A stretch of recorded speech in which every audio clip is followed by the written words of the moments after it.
প্রথম দিকে যেটা আমাদের প্ল্যানের মধ্যে ছিল, আমরা ওই যে উইকেট ছিল, উইকেট অনুযায়ী আমাদের যে ব্যাটিং প্ল্যানে আমরা সাকসেস ছিলাম, 205 আমাদের এই মধ্যেও ছিল।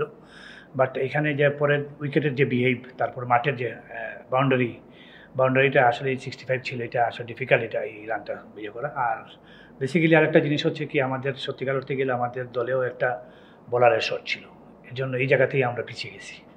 টিম কম্বিনেশনের জন্য লাস্ট ম্যাচে আসলে নিহাত এত খারাপ বল করে নাই, বা আমাদের টিম কম্বিনেশন অনুযায়ী আমরা ওই জন্য নাহিদকে আনতে পারতেছি না 11-এ। প্রচুর দর্শকদের একটা আগ্রহ আছে, একটা জায়গা আছে, আজকে ভালো কাজ করেও তো করো না।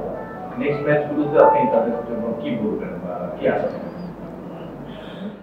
অবশ্যই এটা আমাদের দলের প্রত্যেকটা খেলোয়াড় সহ আমাদেরও দর্শকদের মতো আমাদেরও তো এক্সপেকটেশন ছিল, ঘরের মাঠে আমরা প্রথমে ভালোভাবে শুরু করি, জয় দিয়ে শুরু করি।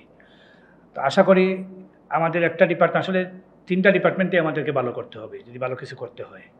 তো আমাদের আজকে হয়তো ব্যাটিং ভালো হয়েছে, ফার্স্ট ম্যাচে আমাদের বোলিং এবং ফিল্ডিংটা ভালো ছিল, ওই ম্যাচে আমরা ভালো ব্যাটিং করতে পারি নাই। তো আমাদেরকে T20 ক্রিকেটে এবং যে কোনো ক্রিকেটেই 3টা ডিপার্টমেন্টে আপনি যখন ডমিনেট করবেন, তখন আপনি ভালো কিছু এন্ড অফ ডে 240 বলসের পরে আপনি ভালো কিছু আশা করতে পারেন।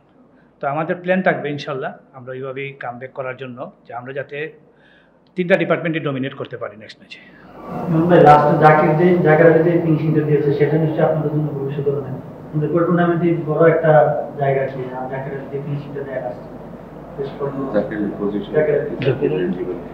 জাকির আলী অনেক, অবশ্যই আমরা জাকির আলীর যে আমরা লাস্ট বাংলাদেশ টিমও দেখছি ওয়েস্ট ইন্ডিজ সিরিজে ওর ইন্টেন্টটা, এবং এইটার যাতে ধারাবাহিকতা, মানে এই বিপিএল এবং আগামীতে যাতে বাংলাদেশ টিমের জন্য এই যেটা রাখে, এটা আমাদের বাংলাদেশ টিমের জন্য, আমাদের দেশের জন্য একটা ভালো অ্যাসেট হবে ও।